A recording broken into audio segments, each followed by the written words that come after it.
कबीर का घर शिखर पर, जहाँ सिलहली गैल। पाँव न टिके पपील का, तहाँ खलकल लादे बैल। कबीर का घर शिखर पर है, जहाँ की गैल सिलहली है। पर्वत का शिखर सर्वोच्च होता है। किसी भी पर्वत का शिखर उसका सर्वोच्च स्तर है, और वहाँ पर जाने का जो रास्ता है सिलहली, रपटीला, फिसलन से भरा है।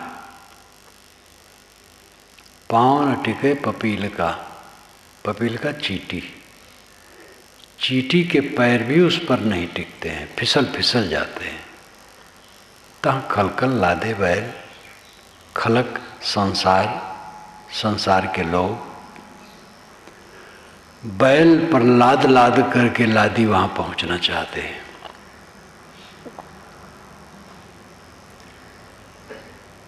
सत्य की सूचना, उसके खतरे और लोगों की बेढंगी चाल, इन बातों पर सदगुरु ने इसमें प्रकाश डाला है। कबीर का घर शिखर पर, कबीर का घर शिखर पर है। कबीर एक व्यक्ति हुए हैं जो काशी में हुए हैं, एक संत। और कबीर का यहाँ सामान्य अर्थ है आत्मा, स्वसत्ता, जीव। इसका घर शिखर पर है, कबीर का घर शिखर पर है। सर्वोच्च स्तर है उसका। शिखर पर कैसे है? पूर्ण निष्काम निर्माण दशा है। पूरी निष्कामता, पूरी निर्माणता जब आती है तो वो स्थित आती है। ये नहीं कोई ऊंची जगह है आपसे अलग चढ़ना है। आप जहाँ हैं वहीं है, वो आप ही है, स्वसत्ता ही है। लेकिन वो उच्चतम स्थान है, निष्काम निर्माण। कबीर का घर शिखर पर, जहाँ सिलहली गैल। वहाँ की राह सिलहली है, फिसलन से भरी है। हरदम कामना, हरदम अहंकार उठता रहता है। आदमी फिसल फिसल जाता है। साधक, जो सही साधक है, वह देखता है कि कितनी त्रुटियां हमारे में हैं। कब कब कामना खड़ी हो जाती है, कब कब अहंकार खड़ा हो जाता है। जो साधक नहीं है वो तो अहंकार में डूबा है। वो अपने को बहुत बड़ा मानता है, होश हवासी नहीं, सन्निपातग्रस्त है, तमाम कामनाओं में डूबा है और अपने को बहुत बड़ा महात्मा मानता है। अहंकार की महामूर्ति है, लेकिन अपने को बहुत बड़ा ज्ञानी मानता है। उस सन्निपातग्रस्त है, उसकी बात छोड़ो। जो साधक है वो देखता है कि बारंबार फिसलन, बारंबार फिसलन, फिसले फिसले फिसले, सावधान। देखो अपने अंदर क्या दशा है। जो जितना देखने लगता है उतना उसको पता चलता है। हमें यथार्थ ज्ञान कहाँ हो पाता है? भ्रम में रहते हैं। कोई मकान बनता है, दीवार खड़ी होती है, हम समझते हैं हमारे लिए मकान बन रहा है। दीवार खड़ी होती है, पूरी दीवार खड़ी नहीं होती है, अधूरे में ही सैकड़ों जानवर उसमें रहने लगते हैं, छोटे छोटे कीड़े मकोड़े। दीवार में जो दराज होती है, पहले तो लोग चुनते हैं ईंटे से, छबनई के पहले, प्लास्टर के पहले छोटी छोटी दरार होती है, हजारों हजारों कीड़े उसमें निवास करने लगते हैं। छत ढलती है तब तक बहुत कीड़े वहाँ रहने लगते हैं। फिर प्लास्टर, फर्श, रंगाई, पुताई, बहुत कुछ होने के बाद फिर तो न मालूम कितने जानवर उसमें रहने लगते हैं। हम समझते हैं हमारे लिए मकान बना है, आपका उसमें प्रवेश नहीं हुआ है और हजारों जानवर उसमें रह रहे हैं। कहाँ ज्ञान है हमें? अहंकार है कि हमारे लिए मकान बन रहा है। आपका अहंकार अलगे धरा है और उसमें जन्म लेने वाले पहुंच गए, वो जन्म ले रहे हैं। अगर मुकदमा चलावें आप पर तो कहेंगे हमारा यहाँ जन्म हुआ है, जन्मजात अधिकार है, आपका जन्म इसमें नहीं हुआ है।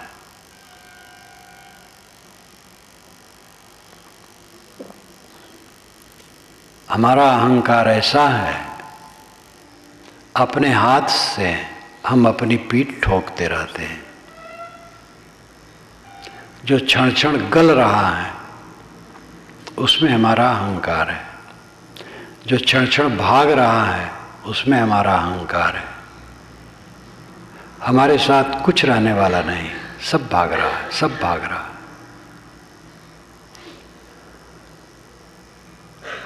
तो ये रास्ता सिलहला है, फिसलन से भरा है, लेकिन तो डरने की जरूरत नहीं है।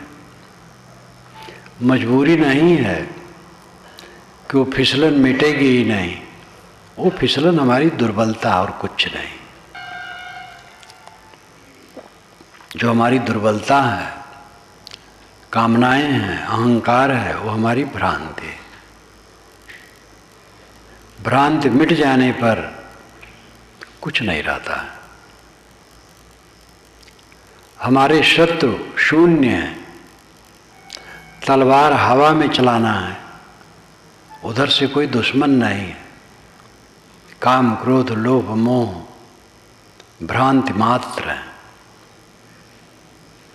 इनका कोई अस्तित्व ही नहीं है, केवल भावनात्मक है। हमारे स्वप्न है, हमारी भ्रांति है, हमारा अविवेक है, अंधकार मात्र है, कुछ भी नहीं। इसलिए डरने की जरूरत नहीं, करने की जरूरत है। इस रास्ते में पपीलका के पैर नहीं ठहरते हैं और लोग बैल पर लादी लाद करके जाना चाहते हैं। बड़े सूक्ष्म विचारक भी फिसल फिसल जाते हैं और उस मोक्ष को पान तमाकू के भाव पर भक्तों ने बेचा है। मोक्ष कैसे मिलता है? गंगा में नहाने से,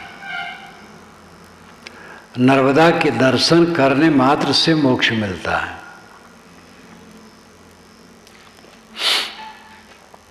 भगवान ने जिनको जिनको मार दिया वे मुक्त हो गए।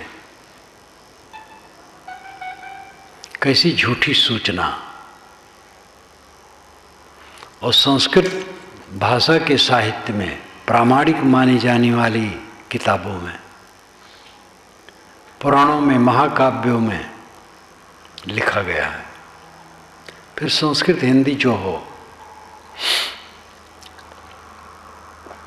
भगवान ने जिनको जिनको मार दिया वे सब मुक्त हो गए। अपने पक्ष वालों को क्यों नहीं मारा? अपने पक्ष वालों क्या भगवान नरक ही चाहता था, नरक में पड़े रहें? पहले तो जैसे भगवान जवान हुआ था अपने माँ बाप को मार करके मुक्त कर देता, अपने संगी साथियों को तलवार से काट करके मुक्त कर देता। मारने से मोक्ष होता है? क्या युक्ति है? और जिसको हम प्रमाण मानते हैं उससे ग्रंथों में प्रमाण है। युक्ति और प्रमाण से बात सिद्ध होती है। प्रमाण गलत भी होते हैं लेकिन युक्ति गलत नहीं होती है। युक्ति का अर्थ है जो कारण कार्य व्यवस्था के अनुसार बात हो, वो युक्ति है। बंधन क्या है? बंधन समझे तब मुक्ति समझ में आ जाएगी। बंधन है विवस्ता। सर्वम परवशम दुखम, सर्वम आत्मवशम सुखम।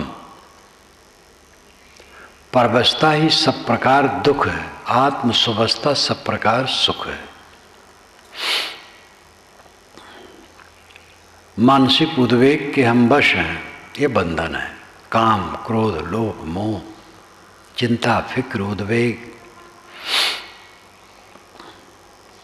इनका कट जाना मोक्ष है। तलवार से किसी को काट देने से उसकी वासना मिट जाती है?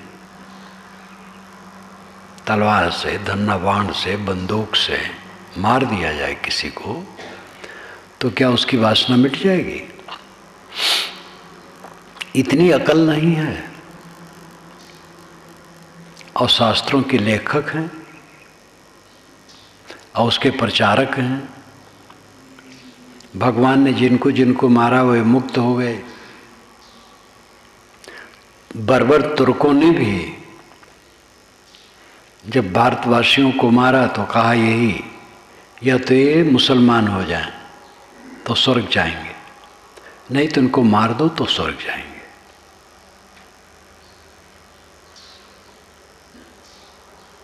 मारने से मोक्ष होता है। जिसको मारा जाता है, भगवान जिसको मार देता है उसका मोक्ष हो जाता है। कितनी गलत सोचना है, भयंकर गलत सोचना है। और किसी नदी में नहाने से मोक्ष होता है, कितनी झूठी सोचना है। और ये सूचनाएं धर्म में व्याप्त हैं।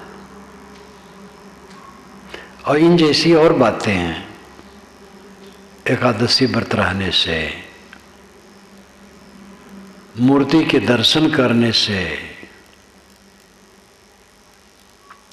अयोध्या में सरजू के तट पर एक वैष्णव संत खड़े होकर भाषण दे रहे थे बड़ी तेजी से, दोनों हाथ उठा उठाकर। उत्तर सरजू, दक्षिण मंदिर, दोनों हाथ उठावें। ये सरयू मैया में नहा करके और ये भगवान का दर्शन जो आज कर लेगा मुक्त हो जाएगा। जिनकी इच्छा हो सरयू में नहाए, किसी नदी में नहाए और किसी मूर्ति के दर्शन करें, कोई नहीं रोकता है। लेकिन गलत सूचना न दो। जिसकी वासना शांत हो गई वो मुक्त हो गया। जिसकी तृष्णा शांत हो गई वो मुक्त हो गया। जिसको प्रामाणिक ग्रंथ कहते हैं उनमें यही बात है। उपनिषदों में, उपनिषदों को आप देखें, मुख्य 10-11 उपनिषदें हैं, फिर तो 100 से अधिक बन गई हैं।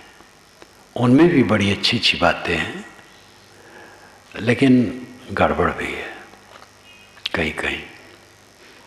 10-11 उपनिषदें मुख्य हैं। ईश, केन, कठ, मुंडक, मांडूक, ऐतरी, तैतरी, श्वेतासुतर, बृहदारण्यक, छांदोग। इन सब उपनिषदों में भी भ्रांतियां हैं बहुत, लेकिन अपरोक्ष आत्मा के विषय में काफी प्रकाश है।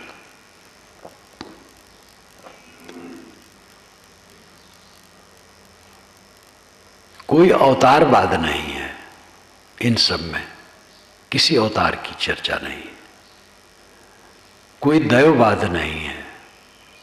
मनुष्यों को ऊंच नीच मानने की बात नहीं, छुआछूत की बात नहीं, टोना टोटका, जादू मंत्र, चमत्कार नहीं है। एकदम साफ सुथरी बात है। बीच में जंजाल है, परख दृष्टि के बिना उसमें भी भटक जाएंगे। एक पंडित पहली बार उपनिषद पढ़ा तो मुझसे आकर के कहा, उपनिषद अच्छे लोगों का बनाया नहीं है, अच्छे लोग ऐसा नहीं बनाते हैं। मैंने कहा ऐसा कैसे कहते हो? तो उस अंश को पढ़ा था जो ठीक ठाक नहीं है। मैंने कहा भाई उसमें भी जंगल है और हीरे मोती छाटना पड़ेगा। स्वामी शंकराचार्य जो उपनिषदों के भाष्यकार हैं, उन्होंने स्वयं लिखा है और उनके उस अंश को मैंने उपनिषद सौरभ की भूमिका में उद्धृत किया है और हिंदी अनुवाद दे दिया है। विवेक चूड़ामणि में भी शंकराचार्य क्या कहते हैं, इसकी भूमिका में भी मैंने उसको दिया है। उन्होंने लिखा है कि श्रुतियों के सैकड़ों वचन परस्पर विरुद्ध हैं। श्रुति का मतलब है वेद, उपनिषद इत्यादि। श्रुतियों के सैकड़ों वचन परस्पर विरुद्ध हैं। उनके व्याख्याताओं के विचार भिन्न भिन्न हैं। उनमें सूक्ष्म बुद्धि है व्याख्याताओं में, लेकिन उनके विचार अलग अलग हैं। इसलिए मंद बुद्धि वाले उपनिषदों श्रुतियों से सार नहीं निकाल सकते। मैं अपनी शक्ति और बुद्धि के अनुसार ये काम करूंगा। बड़ी विनम्रता से उन्होंने कहा, मैं अपनी शक्ति और बुद्धि के अनुसार ये काम करूंगा। तो प्रसिद्ध भाष्यकार उपनिषदों के, श्रुतियों के स्वामी शंकराचार्य स्वीकारते हैं कि श्रुतियों के सैकड़ों वचन परस्पर विरुद्ध हैं। और ये स्वीकृति बहुत पहले से है। महाभारत में महाभारतकार ने कहा है, श्रुतियों विभिन्ना, श्रुतियां विभिन्न हैं। नैकुर निसृजस्य मतम प्रमाणम, एक ऋष नहीं है जिसका मत प्रमाण मान लिया जाए। इसलिए विचार की आवश्यकता है। जो हमारी पुरानी परंपरा है, जंगल है पूरा, लेकिन उस जंगल में हीरे मोती हैं। सब पत्थर नहीं है, पत्थर भी है, हीरे मोती भी है। ये तो कई बार कहा जाता है कोई परंपरा बनी वो जंगल हो जाएगा। कबीर साहब इतने खरे, पूरे जगत में प्रसिद्ध हैं अपने खरेपन के लिए, लेकिन जो कबीर पंथ बना और उसकी परंपरा चली, उसमें कम जंगल है, बहुत जंगल है, बहुत पाथर है। साहेब के जन्मे 610 वर्ष हो रहे हैं, पंथ तो पीछे बना, और इतने दिनों में कितना जंगल इसमें उगाया। तो दोष एक परंपरा का नहीं है, सभी परंपराओं का है। जो भारतीय परंपरा का जंगल है, या और व्यापक लें, पूरे विश्व के मानवों की परंपरा और उसमें अध्यात्म और धर्म की परंपरा, पूरा जंगल है। कांकर पाथर भी हैं, लेकिन हीरे मोती भी हैं। सदा से विवेकवान पुरुषों ने अंतर्मुखता का काम किया है। वेदों को समझने के लिए पुराना साहित्य है यास्क मुनि का निरुक्त। यास्क मुनि आज से 2800 वर्ष पहले हुए हैं। उनका ग्रंथ है निरुक्त। निघंटु वैदिक शब्दकोश है। कहा जाता वो किसी ने बनाया था, तो बनाया क्या था? शब्दों का संकलन कर दिया था बस। यास्क मुनि ने उस पर भाष्य किया। कुछ लोग कहते हैं उन्होंने ही निघंटु बनाया और भाष्य किया। भाष्य सब पर नहीं किया। एक एक वस्तु के पर्याय 50-50 से भी ज़्यादा भी हैं, और 1, 2, 3 की परिभाषा कर दी, बाकी छोड़ दिया है। और उसमें ऋग्वेद के मंत्रों को उठा करके रखा है और फिर उसका भाष्य करके समझाया है। और उसमें उन्होंने अपने से पूर्व के 22 निरुक्तकारों का उदाहरण दिया है, लेकिन उन 22 निरुक्तकारों का कोई पता नहीं चलता, उनका कोई निरुक्त ग्रंथ नहीं मिलता, केवल यास्क मुनि का मिलता है।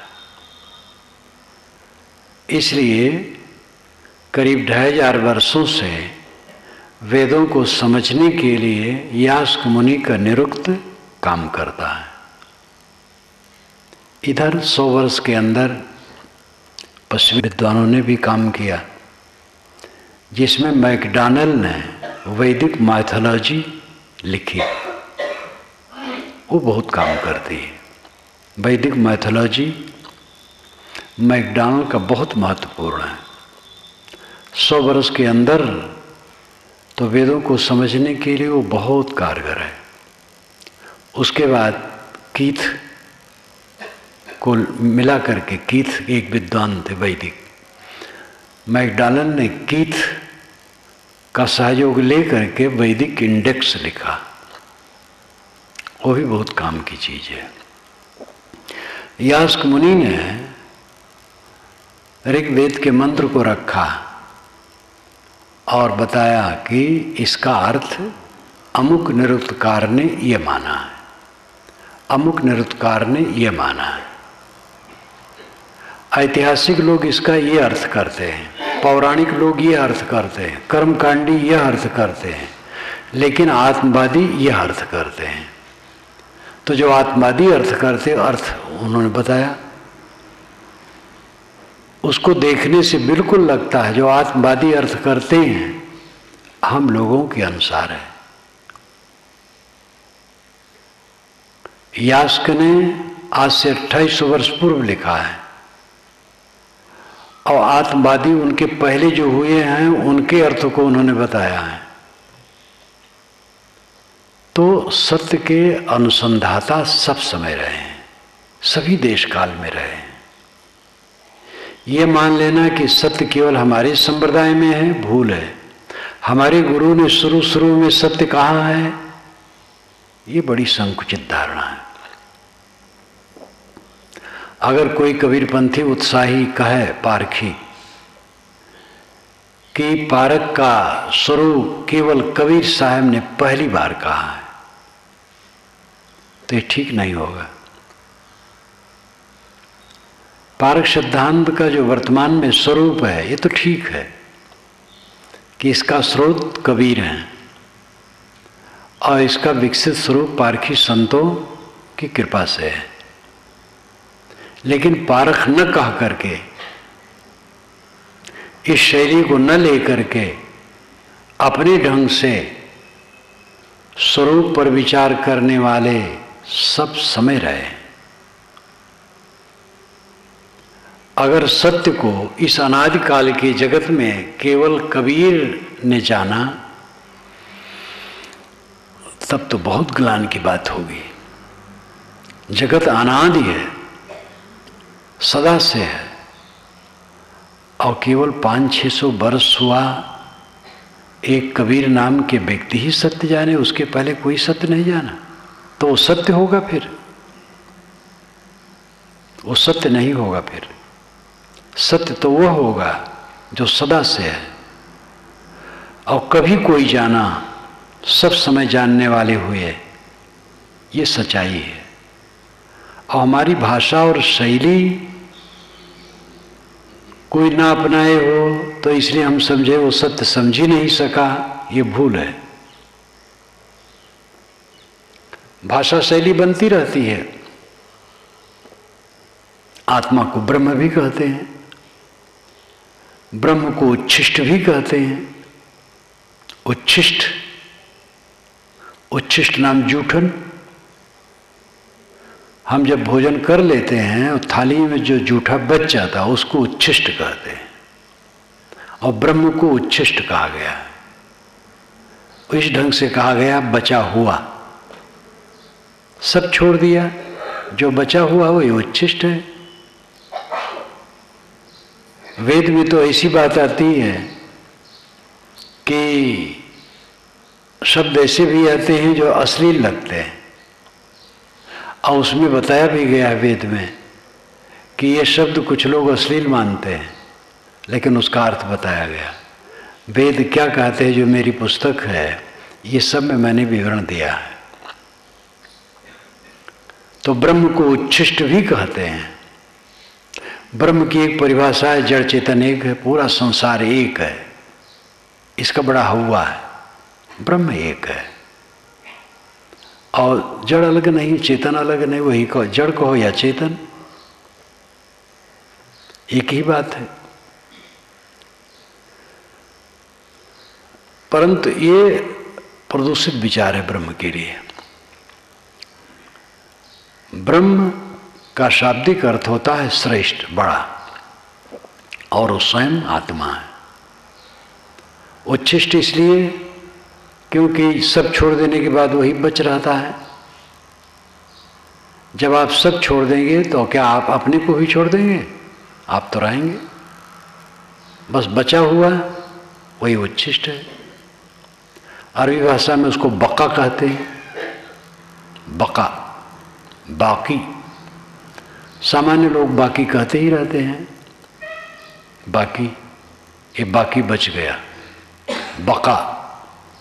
संस्कृत में शेष कहते हैं, सब छोड़ा, कोई संख्या का विभाग किया गया, जब तक संख्या है विभाजित होगी, और एक रह गया तो वही शेष। भाग देते देते जब एक रह गया तो शेष। संस्कृत में शेष, अरबी में बका। तो ये भाषा है। और ये सब का अर्थ क्या है? सारा संकल्प शांत हो गया, स्वयं बका है। आश्चर्य है, बका पर कोई ध्यान ही नहीं दे रहा है। ये मुस्लिम फकीर ने कहा है, सब भागे जा रहे हैं बाहर, बका पर किसी का ख्याल ही नहीं है। बका यानी स्वयं आत्मा, अपने आप। बाकी कौन रहा? जब आपने सबको छोड़ा तब कौन रहा? और सब के लिए आप रो रहे हैं, दुखी हैं, खिन्न हैं। कौन रो रहा है? आप। रोना छोड़ दीजिए, बका रह जाए। तो भाषा शैली ये बनती रहती है। वस्तु नित्य है, आत्मा नित्य है। आत्मा के विषय में कुछ लोगों की ऐसी भी परिभाषा है कि वो क्षणिक विज्ञान मात्र है। मोक्ष की इच्छा लेकर के जो मुमुक्षु साधक हुआ, आज 2008 के 8 अगस्त को एक मुमुक्षु आज व्रत लिया कि हम मोक्ष साधना करेंगे, इसी जीवन में मोक्ष स्थिति में ठहरेंगे। और उसका जीवन अभी 50 वर्ष रहा। तो 50 वर्ष में करोड़ों आत्माएं चली गई, बन करके बिगड़ गई। जिसको मोक्ष मिला वो कोई भिन्न आत्मा है, और जिसने प्रतिज्ञा की 2008 के 8 अगस्त को, वो आत्मा तो पहले खो गई। ये कोई बात हुई? एक आदमी ने किसी की हत्या की, पकड़ा गया, जेल गया, जमानत से छूटा, मुकदमा चला, 8 वर्ष के बाद फांसी की सजा हुई। तब तक असंख्य आत्माएं आई और गई, क्षणिक विज्ञान के अनुसार। बौद्ध मत ऐसा कहता है। बुद्ध ने तो कुछ नहीं कहा, पीछे से ये सब अर्थ निकाले लोग। पूरे त्रिपिटक में कहीं नहीं लिखा है कि आत्मा नहीं है। मैं पूरा त्रिपिटक नहीं पढ़ा हूं, लेकिन जो पूरे त्रिपिटक के आचार्य हैं उनकी लिखी बात मैं कहता हूं। त्रिपिटक के अंश अंश पढ़ा हूं। पीछे से अर्थ निकाला गया। आज से 2000 वर्ष हुए नागसेन और मिनांदर का प्रश्न है। मिनांदर यूनान का राजपुरुष था, बौद्ध हो गया था, पश्चिमी भारत पर वो राज करता था। नागसेन बौद्ध साधु थे, उनसे मिलने आया। तो इसमें संवाद में ऐसी बात आई जो अनात्मवाद उभर करके आया और यहीं से फिर बौद्ध मत में व्याप्त हो गया। उसके पहले के ग्रंथों में ऐसा नहीं है। त्रिपिटक में, पाली भाषा के ग्रंथों में ऐसा नहीं है। तो जब से वो ये क्षणिक विज्ञान आत्मा के विषय में कहना, उदाहरण देते दीपक जला के रख दिया गया, रात भर दीपक जलता है, ज्योति वही है ऐसा लगता है, लेकिन वही नहीं है। बत्ती से तेल खींच करके ऊपर आता है और ज्योति में तेल लगता है और ज्योति बन जाता है और ऊपर की ज्योति उड़ जाती है। एक धारा है, ज्योत समाप्त होती जाती है और तेल आकर के ज्योति बनती जाती है। वही ज्योति नहीं है, दिखती है कि वही ज्योति है। ज्योति तो क्षण क्षण लुप्त होती जाती है और नई नई बनती रहती है। ऐसे आत्मा नया नया बनता रहता है और पुराना पुराना लुप्त होता रहता है। ये उनका सिद्धांत क्षणिक विज्ञान का। लेकिन इसका लेखा जोखा कौन करता है? बचपन में माँ बाप बिछुड़ गए हैं, आज भी जब भावना आती है तो आदमी करुणा विगलित हो जाता है। अगर लुप्त हो गया होता तो उसको कैसे ख्याल होता? अपने अस्थायित्व का आभास सबको होता है। मैं हूं, मैं आज ही नहीं, कल भी था, परसों भी था, 10 वर्ष पूर्व भी था, 20 वर्ष पूर्व भी था, 50-60 वर्ष पूर्व भी था, और इसी अनुसार समझ लो इस शरीर के पहले भी था। न रहा होता तो कहां से आता? और है तो मिट कैसे जाएगा? कोई मौलिक वस्तु मिटती नहीं है। जड़ से चेतन नहीं बनता है और चेतन से जड़ नहीं बनता है। चेतन स्वतंत्र द्रव्य है, वही आत्मा है। अपने आप के अभाव का अनुभव कभी किसी को नहीं होता है। क्षणिक विज्ञान तो ऐसा है कि हत्या कोई आत्मा करे और फांसी किसी आत्मा को हो, मुकदमा कोई आत्मा लड़े। मोक्ष का काम साधना कोई करे और मोक्ष कोई आत्मा हो। अंधेर खाता, अनुभव विहीन बात, तर्कहीन बात, क्षणिक विज्ञान बात उचित नहीं है। व्यास ने योग दर्शन का भाष्य करते हुए लिखा है, नाम नहीं लिया है, बौद्ध ऐसे लिखा है। मैंने अपने भाष्य में उसको उद्धृत किया है कि कुछ लोग गृह त्याग कर, सन्यासी होकर गुरु के अंतेवासी होते हैं। अंतेवासी का मतलब है गुरु के निकट निवास करना, और साधना करते हैं, और साधना का फल जिसको मिलना है वही नहीं मानते। ये बड़ा आश्चर्य। मोक्ष किसका होगा? अगर ऐसे लोगों से पूछा जाए निर्वाण मोक्ष किसका होगा तो कहते ऐसा मत पूछो, ये पूछो कैसे होगा। ठीक है, कैसे होगा ये तो समझ में आया कि तृष्णा त्याग से मोक्ष होगा, लेकिन मोक्ष होगा किसको? जिसको मोक्ष होना वो है ही नहीं है। किसी के घर में बाजा बजने लगा और सोहर होने लगा। सोहर, लड़का पैदा होने पर सोहर गीत गाते हैं। यहाँ गाते होंगे कि नहीं, उत्तर प्रदेश में गाते हैं, अवध क्षेत्र में सोहर, उसको सोहर कहते हैं। जहाँ सोहर गीत शुरू हुआ, पड़ोस जान गया कि बच्चा पैदा हुआ। लड़की पैदा होने पर नहीं, लड़का पैदा होने पर। यह बड़ा पक्षपात सदा से रहा है, जबकि लड़की ही संतान पैदा करती, लड़का नहीं पैदा करता है। ये ठीक है कि पुरुष के सहयोग के बिना गर्भाधान नहीं होगा,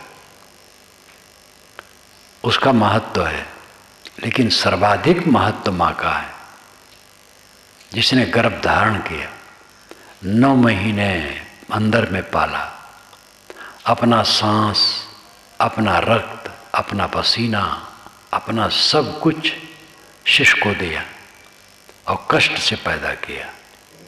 और इतना ही नहीं, उसके बाद भी कितने दिनों तक पाल पोस करके उसने बड़ा किया। इसीलिए माँ बाप के बीच में बच्चा माँ की तरफ ज़्यादा रहता है। पढ़ते पढ़ते भी जब घर में आता है तो माँ के पास ज़्यादा बैठना चाहता है, पिता के पास कम, अधिकतम। उस माँ वर्ग के विषय में सब समय से ये बात रही। वेदों में पुत्र प्राप्ति की कामना की गई, पुत्री प्राप्ति की कामना चारों वेदों में एक जगह भी नहीं की गई है। 10 वीर पैदा हों, वीर नाम लड़का, 10 लड़का पैदा करने के लिए वेदों में आर्डर है, 10 लड़का पैदा करें। आज वेद लिखा जाए तो लिखा जाएगा 1 लड़का पैदा करो।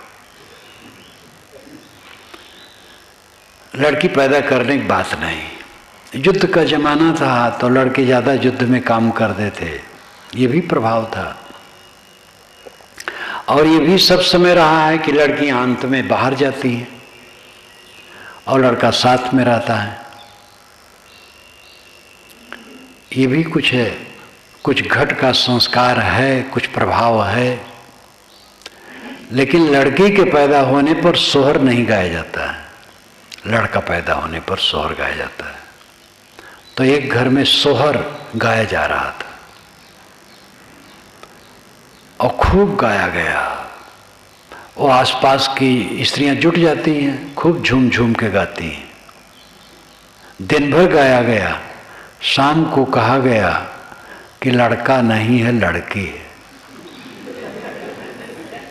बाजा बंद हो गया, गाने वाले सब चली गई स्त्री। तो यहां लड़की तो है नहीं, लड़का है, लड़की तो है। क्षणिक विज्ञानवाद में तो है 50 वर्ष तक साधना की, लेकिन जिसको मुक्त होना वो है ही नहीं है। कैसा आश्चर्य है। इसलिए क्षणिक विज्ञानवाद बिल्कुल निरर्थक है। न तो कर्म सिद्धांत के लिए न्याय है, किसी के लिए न्याय नहीं। एक व्यक्ति ने हत्या की, मुकदमा चला, 10 वर्ष के बाद फांसी की सजा हुई, तब तक बीच में करोड़ों विज्ञान लुप्त हो चुके, और जिसकी फांसी हुई वो एक नया विज्ञान है। कितना गलत है। जो अनुभव का विषय है वो ये है कि जो मैं सत्ता है, इस शरीर में बैठा हुआ मैं करता रहता है, वो आत्मा नित्य है, स्थिर तत्व है। और उसी में स्थित होने से सारे दुखों का अंत है। बाकी सब बह रहा है, देह बह रही है, क्षण क्षण गल रही, संगी साथी मिल रहे हैं, छुट रहे हैं, सारा ऐश्वर्य बन के बिगड़ रहा है। जो हाथ तान तान करके मारे अहंकार के ऐठे ऐठे घूमते हैं, थोड़े दिन में भूल लुंठित हो जाते हैं, जमीन पर पड़े हाँफते हाँफते मर जाते हैं।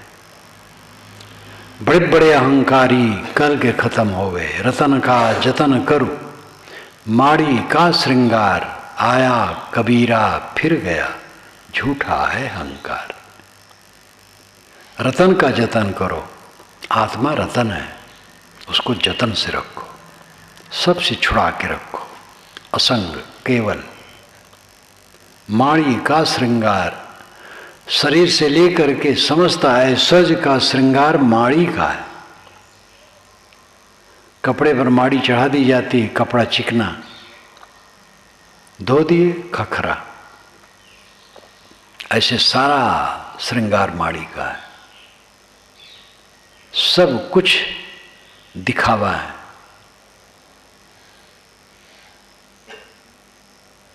कबीर का घर शिखर पर, जीव की स्थिति शिखर पर है। शिखर है जहां अहंकार और कामना नहीं है, और इस पर चढ़ना बड़ा मुश्किल है। बारंबार अहंकार, बारंबार अहंकार, बारंबार कामना, न मालूम क्या भोग लूं, क्या पालूं, क्या कर डालूं, क्या हो जाऊं। जहां हम बैठे हैं तृप्ति नहीं है। अगर यहां तृप्ति नहीं है तो कहां तृप्ति होगी? आगे और आगे और आगे और आगे, बस आगे आगे करते मर जाते हैं।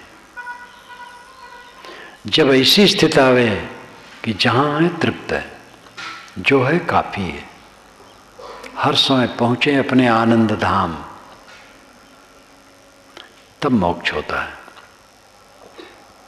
मोक्ष सबसे छूट जाना, सारी तृष्णा से छूट जाना, सारी कामना और सारे अहंकार से छूट जाना मोक्ष अवस्था है। इसलिए साहब कहते कबीर का घर शिखर पर है। जहां अहंकार और कामना नहीं वो शिखर, वहां का रास्ता सिलाला है, फिसलन से भरा है, क्योंकि हमारी आदत खराब है। इसलिए हम अहंकार और कामना में पड़ जाते हो, फिसल फिसल जाते हैं। चींटी के पैर वहां टिकते नहीं और बैल की लादी लाद करके पहुंचना चाहते हैं। साधना करते करते आदमी मन की फिसलाहट में पड़ जाता है और मार मार करके मुक्ति दे रहे हैं, गंगम नहा नहा करके मुक्ति पा रहे हैं। कैसी बकवास है! ये खंडन नहीं है, ये हीरे मोती को मिट्टी में से निकाल करके साफ सुथरा करके देखना है। मिट्टी और हीरा जो दोनों एक समझता और कहता हम धार्मिक हैं, वो धार्मिक नहीं है, भोला बेवकूफ है। बेवकूफ शब्द कड़ा है, भोला शब्द नरम है, बात एक है। ना बेवकूफ कहा जाए, भोला कहा जाए। जो मिट्टी और हीरा न समझ पाए, क्या वो सौदा करेगा?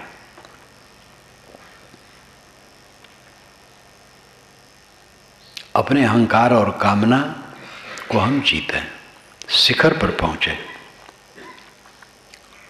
अहंकार कामना से शून्य दशा शिखर है, आत्मलीनता, आत्मस्थित, यही कबीर का शिखर है। कबीर का घर शिखर पर है। कबीर जीव मात्र कबीर हैं। का काया में वीर कबीरंग की परिभाषा भी की गई है। का से काया, वीर से आत्मा। काया में जो वीर आत्मा है वो कबीर है। अपनी वास्तविकता को समझो। अपनी वास्तविकता में जीने के लिए अहंकार और कामना की होली जलाओ। अपने अहंकार को मारे बिना, अपनी कामनाओं को मारे बिना वो दिव्य स्थिति नहीं आ सकती। इस पर जो निरंतर निगाह रखेगा, उठते बैठते चलते फिरते सब समय, उसका बेड़ा पार होगा। तनिक तनिक में आदत है पुरानी, इंद्रियों की लंपटता, विषय वासनाओं की चाह, और जितनी वस्तुएं जुड़ गई उनमें अहम मम, जितना संबंध होता सब क्षणिक क्षणिक क्षणिक, सब क्षणिक। देखते हमारे सामने कितने आए कितने गए। अभी गत वर्ष की बात है, शायद यही ध्यान शिविर के बाद ही बात है, जब अंतिम में यहाँ से उठा तो श्यामाचरण शुक्ल की पत्नी, उनका बच्चा, उनका पूरा परिवार आया था। लड़का तो यहाँ बैठ करके सुना था। उसकी माँ तो उठ नहीं पाती थी, गाड़ी में बैठी थी। मैं तो ऊपर चला गया। लड़का वहाँ जाके मिला, कहा महाराज माता आ नहीं सकती है, जीना चढ़ नहीं सकती, तो मैं आ गया। वो गाड़ी पर आगे बैठी थी, उठने लगी। मैंने कहा उठो मत, लेकिन मानी नहीं। कांपती हुई उठी और नीचे आ गई, रोने लगी। मैंने कहा रो मत, संसार ऐसे है। रविशंकर शुक्ल रहे कभी बहुत प्रभावशाली, छत्तीसगढ़ के लिए उनकी बहुत देन है। और जब श्यामाचरण शुक्ल की शादी हुई होगी और उनकी पत्नी आई होगी, तो एक राजरानी थी वो। श्यामाचरण शुक्ल का रूप दाब, रविशंकर शुक्ल का पुत्र। आज वो कुछ नहीं है, रविशंकर नहीं है, श्यामाचरण शुक्ल चले गए। पत्नी अत्यंत अस्वस्थ, रो रही है। मैंने बहुत ढांढस दिया, रो मत, ये संसार की कथा है, एक की कथा नहीं है। समझाया। लड़का अमतेश तो बहुत साधु स्वभाव है, राजनीति में है, राजनीतिक का लड़का है इसलिए है, लेकिन साधु स्वभाव है। किसका ऐश्वर्य धरा रहता है, बस झूठा है अहंकार। आया कबीरा फिर गया, जीव आया और फिर लौट गया, किसी के साथ कुछ नहीं रहा, इसलिए झूठा है अहंकार। अपने अहंकार को झूठा समझ लेना बेड़ा पार होना है, दूसरे के अहंकार को नहीं। दूसरे का अहंकार हमें खूब दिखाई देता है, दूसरे की कामनाएं दिखाई देती हैं, जिससे हमारा नुकसान है। दूसरे पर हम दोष दर्शन करें, क्या फायदा है? अपने अहंकार को देखो, अपनी कामना को देखो, अपनी कामना को मिटाओ, अपने अहंकार को मिटाओ, तब शीतल होगी। तो कबीर का घर शिखर पर है, आत्मा का घर शिखर पर है। जो अहंकार कामना से शून्य दशा है, इसलिए वो सिलहला रास्ता है, फिसलन से भरा है, क्योंकि हमारी आदत खराब है। किंतु जब हम ध्यान देंगे तो बहुत सरल है। कामना छोड़ के शांत हो जाओ, बस छोड़ दो अहंकार, समझ लो कुछ मेरा नहीं है, तो क्या फर्क पड़ेगा। जब परम सुख, परमानंद, परम निर्भयता इसी में है, तो ये काम करने में परेशानी क्या है। हमें जग जाना चाहिए और अपने कल्याण के लिए तत्पर हो जाना चाहिए।